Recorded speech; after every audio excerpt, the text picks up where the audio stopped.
देखो चैप्टर क्या चल रहा था हमारा, द एंड ऑफ द बायोपोलैरिटी। और क्या क्या टॉपिक अपने कवर कर लिए थे अपने। गर्भवतियों के रिफॉर्म देखे थे, कैसे डिसइंटीग्रेशन अपना रोल प्ले करें, गर्भवतियों कैसे रिफॉर्म लेकर के आते, जनरल सेक्रेटरी कब बनते अपने यहाँ के। और जनरल सेक्रेटरी मैंने क्या बताया था, क्या होता है वहाँ का, जैसे पीएम का पद होता है ना आज हमारे देश में, वैसे क्या था गर्भवती वहाँ पर ऐसे जनरल सेक्रेटरी बने हुए थे। तो ये जो रिफॉर्म लेकर के आते, पब्लिक ने क्या किया, इनके रिफॉर्म को एज ए डेमोक्रेटिक समझे सारे, और डेमोक्रेटिक थे ही इनमें, राइट स्पीच वगैरह दे दिया था सब कुछ। तो पब्लिक ने क्या किया, इसके ज़्यादा यूटिलाइजेशन करना चालू कर देती है। और पब्लिक क्या करना चाह रही होती, और फिर से जो चाह रहे थे चेंज हो हमारे देश में, लेकिन ये उतना कर नहीं पाते, तो क्या हो जाती, सारी कंडीशन इन्हीं के अगेंस्ट हो जाती है। जो होना चाहिए था वो नहीं होता, एट लास्ट में क्या करना पड़ता है, ये सब कुछ अपना खो बैठते हैं यहाँ से। और कौन आता है जो नेशन लीडर बनकर निकलता है यहाँ पे, बोरिस एल्सिन, याद रखना। वो क्या निकलते हैं यहाँ के, एक हीरो निकलते हैं, जो क्या करते हैं, इस डिसइंटीग्रेशन अपना रोल प्ले करते हैं। तो ये सब हमने समझ लिया था, क्या क्या डिसइंटीग्रेशन कैसे हुआ, तो कौन कौन क्या क्या रीजन बने थे डिसइंटीग्रेशन के। अब देखें कॉन्सिक्वेंसेस क्या है इसके। जो डिसइंटीग्रेशन हो जाता है, क्या क्या उसके परिणाम है, यहाँ पे एग्जाम में आता है, 5 नंबर पूछ लेता सीधे, याद रखना उसके कॉन्सिक्वेंसेस क्या थे जो डिसइंटीग्रेशन होता है इसके। देखो होता क्या था, पहला सबको मालूम है जो क्या चल रहा था, आइडियोलॉजिकल डिफरेंसेस चल रहे थे। किन किसके बीच में चल रहे थे, यूएसए के बीच में, और किसके बीच में चल रहे थे, यूएसए साथ के बीच में क्या आइडियोलॉजिकल डिफरेंसेस चल रहे थे। तो क्या होगा, सबसे पहले क्या होगा, यही खत्म हो जाएगा जब एक व्यक्ति सामने वाला ही खत्म हो जाए। ये क्या हो गया, डिसइंटीग्रेट हो गया यहाँ से, मतलब क्या हो गया, खत्म हो गया। क्या हो गया, ये खत्म हो गया। तो पहले क्या होगा, खत्म होने के साथ साथ आइडियोलॉजिकल डिफरेंसेस एक तो खत्म हो गए, साथ में क्या हो जाएगा, जो बायोपोलैरिटी चल रही थी वो क्या हो जाएगी, वो खत्म हो गई यहाँ से। क्या हो गई, बायोपोलैरिटी खत्म हो गई। और साथ में एक नया टाइम स्टार्ट हो जाएगा, जिससे क्या कहेंगे, यूएस हेजेमनी स्टार्ट हो जाएगी। जो तुम्हारा चैप्टर डिलीट है ना, यहाँ से देखो चैप्टर बन जाता है। तो 3 पॉइंट तो यही हो गए, इसके कॉन्सिक्वेंसेस क्या बनते हैं यहाँ पे। देखो इसमें होता क्या, इट मीन्स कहते हैं ideological confrontation of the cold war, जो आमना सामना हो रहा था कोल्ड वार में आइडियोलॉजिकल एक दूसरे का, वो क्या हो गया, खत्म हो गया। किस किस के बीच में था, जो यूएसए और यूएसआर के बीच में था, क्या हो गया, अपने आप ये क्या हो गए, खत्म हो गए। फिर क्या था, पावर कहता है, रिलेशन कहता है, वर्ड पॉलिटिक्स कहता है, चेंज एंड कहता है देयरफॉर द रिलेटिव कहते हैं influence of the idea of the कहते हैं इंस्टीट्यूशन आल्सो चेंज। यहाँ पर क्या होता है, जो रिलेशन था वर्ड पॉलिटिक्स से क्या हो जाता है, पूरा चेंज हो जाता है। जो यानी कह सकते हैं वर्ल्ड पॉलिटिक्स में जो सिनेरियो पूरा बना हुआ था ऐसा, क्योंकि एक क्या था, ईस्ट एंड वेस्ट में पूरी तरह से पावर क्या था, डिवाइड था। ईस्ट एंड वेस्ट में डिवाइड होने की वजह से अब क्या हो गया, वेस्ट की डोमिनेंस चलेगी। किसकी डोमिनेंस चलेगी, वेस्ट की। तो सारी कंट्रियां किसकी ओर प्रभावित होंगी, वेस्ट की ओर होंगी। यहाँ से भी कंट्रियां जो यहाँ से डिवाइड होती हैं वो भी किसको फॉलो करती हैं, इन्हीं को कुछ देख करके फॉलो करती हैं। कुछ कंट्रियां क्या करती हैं, इन्हीं को देख करके फॉलो करती हैं। तो यही कह रहे थे, पावर कहता है रिलेशन ऑफ द वर्ल्ड, कहता है पॉलिटिक्स चेंज। जो पावर रिलेशन होगा वर्ल्ड पॉलिटिक्स से क्या हो जाएगा, चेंज हो जाएगा। एंड कहते हैं देयरफॉर द रिलेटिव कहते हैं इन्फ्लुएंस ऑफ द आइडिया कहते हैं इंस्टीट्यूशन आल्सो कहते हैं चेंज। ये क्या हो जाएगा, सारे चेंज होंगे, क्योंकि एक ब्लॉक तो खत्म ही हो गया, तो इंस्टीट्यूशन भी क्या हो गया, चेंज हो गए। जैसे इसे इन्होंने क्या बना लिया था, वारसा बना लिया था, ये सब क्या हो जाएगा, सब खत्म हो गया। और क्या चलेगा, सिर्फ एक ही पावर रह जाएगा। कौन सा पावर रहता है, सिर्फ कह सकते हैं अमेरिका वाला, वही नाटो वगैरह सब इंस्टीट्यूशन उसके बस बाकी यहाँ से क्या हो जाता है, खत्म हो जाता है। एक नए युग की शुरुआत हो जाती है यहाँ पे। फिर क्या होता है, इंस्टीट्यूशन लाइक कहते हैं वर्ल्ड बैंक। देखो यहाँ पर क्या हो जाएगा, जो वर्ल्ड बैंक वगैरह कब बना गया है, हमारे 1945 1944 में जो वर्ल्ड बैंक आईएमएफ वगैरह बनाए जाते हैं, इनका इन्फ्लुएंस क्या होगा, बढ़ेगा। क्योंकि कंट्रियां क्या होंगी, डिसइंटीग्रेट होंगी। यहाँ से जब कंट्रियां डिसइंटीग्रेट होंगी तो उनको अपने आप को एक कंट्री बनाने के लिए पैसे की आवश्यकता होगी। तो पैसा कहाँ से आएगा, आईएमएफ एंड वर्ल्ड बैंक क्या करता है, लोन देने के रेडी बैठा रहता है कि ऐसी कंट्री आए मेरे पास से, मैं क्या करें, लोन लेंगे तो क्या करेंगे, अपनी कंट्रियां बनाएंगे, अपने आप को स्टैब्लिश करेंगे यहाँ पे। लेकिन किसका वर्चस्व, किसका चलना चालू हो गया, वर्ल्ड बैंक हो चाहे आईएमएफ की बात करें, कौन कंट्रोल करता है पूरी तरह से, यूएसए। सबसे ज्यादा शेयर कौन रखता है वहां पे, यूएसए रखता है। इसलिए अगर ये आईएमएफ वर्ल्ड बैंक अगर किसी को लोन देता है तो मतलब कौन है लोन दे रहा है, वो अमेरिका। अगर अमेरिका की इच्छा नहीं है तो कोई लोन नहीं ले सकता यहाँ से, ऐसा है। हर कंट्रियां शेयर रखती हैं 1-2% अपना। कहते हैं इंस्टीट्यूशन लाइक कहते हैं वर्ल्ड बैंक एंड कहते हैं इंटरनेशनल कहते हैं मॉनेटरी फंड, जो आईएमएफ हो गया कहते हैं बिकम द पावरफुल एडवाइजर। से क्या हो गया, पावरफुल एडवाइजर, क्योंकि आईएमएफ क्या करता है, एडवाइस करता है। इंडिया को भी आईएमएफ ने क्या किया था, एडवाइस किया था, किसकी पॉलिसी अडॉप्ट करने के लिए, एलपीजी की पॉलिसी लॉन्च करने के लिए। एलपीजी मतलब लिक्विड पेट्रोलियम गैस नहीं, एलपीजी मतलब क्या हो गया, लिबरलाइजेशन, प्राइवेटाइजेशन एंड ग्लोबलाइजेशन। तो ये क्या था, ये भी एडवाइस करता है उन्हें कि आपको ऐसा करना पड़ेगा। अब देखो यहाँ पर इस तरह के जो इंस्टीट्यूशन तो क्या करते हैं, ऐसा ऐसा करो, यानी कि अपने मन की चलाना। अपने मन के चलाना मतलब क्या था, ये पावरफुल होंगे, ये ट्रेड करेंगे, उनके वो जैसा चाहेंगे वैसा होगा इनके देश में, ये सब कराते हैं यहाँ से। कहते हैं ऑल दिस कहते हैं कंडीशंस कहते हैं दे गिव कहते हैं लोन्स, ये क्या कहते हैं लोन देने के लिए बनाया गया था। द देयर कहते हैं ट्रांजिशन ऑफ द कैपिटलिज्म, क्या तब बदलने के लिए, और क्या था कंडीशन कर दिया, कंडीशन क्या अडॉप्ट करा दी इनसे, तुम्हें क्या करना पड़ेगा ट्रांजिशन चेंज करो अपने आप। अभी तक तुमने कम्युनिस्ट के देखा, अगर तुम्हें पैसा चाहिए हमसे तो क्या करना पड़ेगा, हमारी ओर आओगे, कैपिटलिस्ट की ओर आओगे। कैपिटलिस्ट मतलब क्या, डेमोक्रेसी को अडॉप्ट करोगे तुम, हमें तुम्हें कुछ ऐसा करना पड़ेगा। देखो कितने सारे कंडीशन अप्लाई होती है इन सबके साथ में।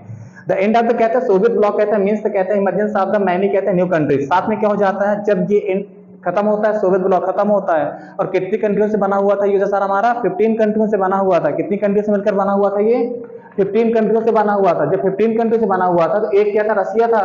रसिया तो पूरा क्या कहता है अपने आप को ऑन कर लेता है, पूरा यूएसएसआर का कौन ऑन कर लेता है, रसिया कर लेता है हर एक चीज के लिए। तो बस्ती कितनी कंट्रियां 14 कंट्रियां, तो नई कंट्रियां कितनी निकल आई 14 कंट्रियां क्या यहाँ से निकल आई, और कुछ आपस में लड़ जाएंगी आपस में और इनसे अलग हो जाएंगे कंट्रियां। तो यहाँ पर क्या होता है 14 कंट्रियां तो यही निकल आई यहाँ पे, तो क्या है इसका मतलब डिसइंटीग्रेशन होने का मतलब क्या था, कई सारी कंट्रियां का इमरजेंस होना।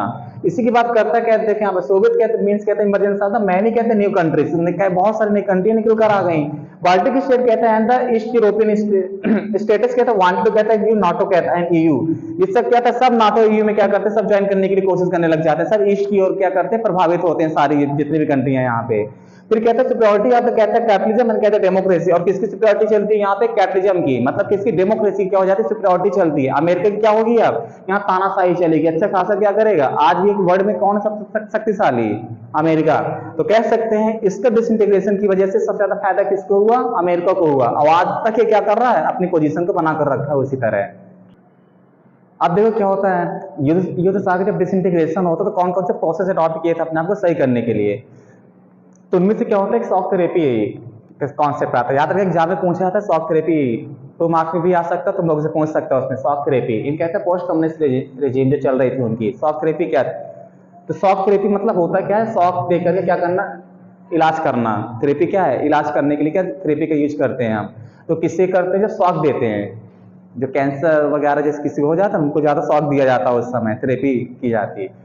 तो सर यहाँ पर किया जाएगा, यहाँ पर क्या किया जाता है कि शॉक देंगे अपने आप को, पहले ऐसे चेंज करेंगे जो कभी देखा ना होगा, किसने न देखा होगा, कम्युनिस्ट रेजिम ने कभी देखा ही नहीं है कि ऐसा भी हो सकता क्या।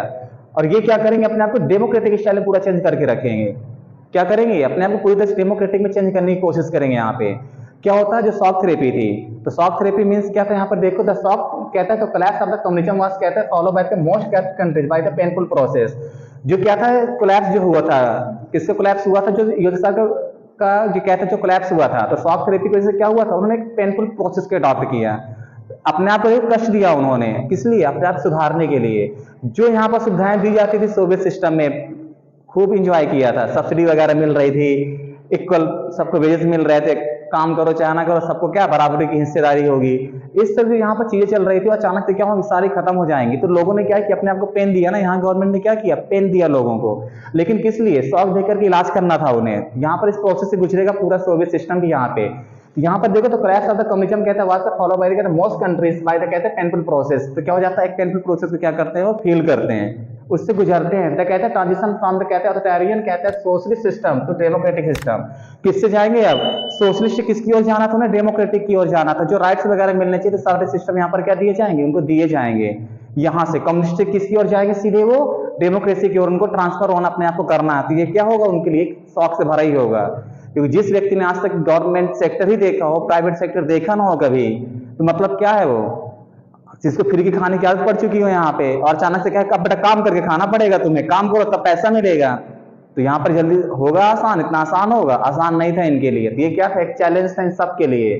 तो यहाँ पर ऐसा होता है मॉडल ऑफ द कहता है ट्रांजिशन कहते हैं रशिया सेंट्रल एशियन कहते हैं एंड ईस्ट यूरोपियन कहते हैं was influence the world bank and IMF की सारा हम डिस्कस करें। यहाँ पर सब किससे प्रभावित होते हैं, सब इनसे।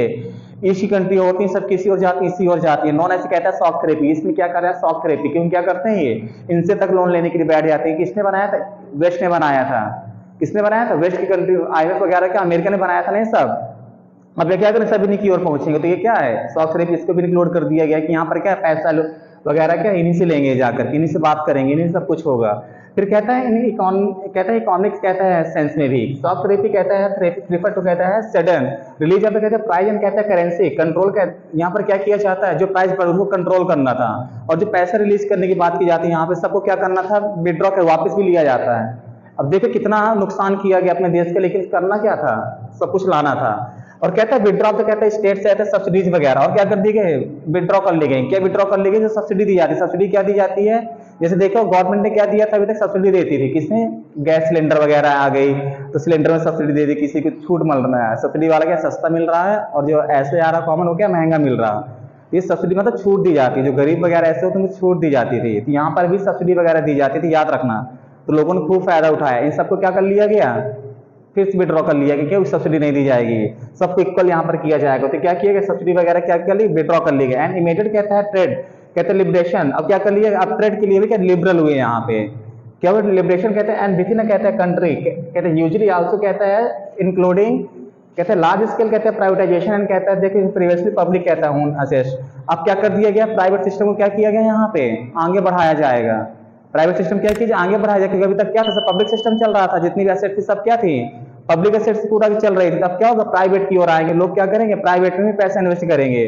फिर कहते हैं प्राइवेट, कहते हैं ऑनरशिप, कहता है डोमिनेंट, एंड कहता है देखो यहाँ पर पैटर्न कहता है ऑनरशिप, आप कहते हैं प्रॉपर्टी, और क्या हो जाएगा, प्राइवेट ऑनरशिप निकल कर आएगी। मतलब कह सकते हैं कि डेमोक्रेसी में क्या होता, जैसे अब भारत में देखा जाएगा, अमेरिका ने कहा कि जैसे डेमोक्रेसी के भी अपने अपने अलग अलग कॉन्सेप्ट थे। अमेरिका किसको फॉलो करता, पूरी कैपिटलिस्ट में था, पूरी तरह से किसमें था, कैपिटलिस्ट में था। और इंडिया किसमें था, मिक्स इकोनॉमी में था। वो क्या करता था, डेमोक्रेसी जरूर है, लेकिन हम लोग क्या कर रहे थे, सोशलिस्ट मॉडल भी था हमारे पास में, और क्या था हमारे पास में, कैपिटलिस्ट भी हम फॉलो करके चल रहे थे। हमारा प्रेम्बल क्या कहता है, साफ साफ लिखा है, सोशलिस्ट लिखा है, रिपब्लिक, मतलब क्या सोशलिस्ट भी है और डेमोक्रेसी तो है ही है। मतलब हमारा देश में क्या करता है, प्राइवेट सेक्टर भी है, गवर्नमेंट सेक्टर भी है, समझिए। तो हमने किस मिक्स इकोनॉमी को अडॉप्ट कर लिया। अमेरिका अपने आप को सीधे प्राइवेटाइजेशन, कैपिटलिज्म को मानता था पूरी तरह से, वो इस सेक्टर पे चलता था, लेकिन हमने क्या कर दिया, कुछ अलग तरीके से माना उसे। तो कोई अगर कंट्री ये कहे कि वो पूरी तरह से क्या प्राइवेटाइजेशन को फॉलो करता है या कैपिटल, तो हो ही नहीं सकता कभी, वो फेंक रहा है, मान लो ऐसा कोई देश ही नहीं होगा कैसा है, लेकिन मानने के लिए तो कुछ भी मान सकते हैं। यहाँ पे वहां पर हर सेक्टर पाया जाएगा इनका। तो यहाँ पर क्या होता है, प्राइवेट से ऑनरशिप क्या हो जाती है, प्रोसेस निकलती है। फिर क्या होता है, जो प्राइवेट यहाँ पर प्राइवेट फार्मिंग चल रहे थे, तो भी कहता है रिप्लेस बाय कहते हैं कलेक्टिव फार्मिंग, ये सब बदल कर क्या सब एक साथ काम करेंगे। ये सब निकल कर आता है कहाँ पे, रसिया में सब चेंज देखने को मिलेगा।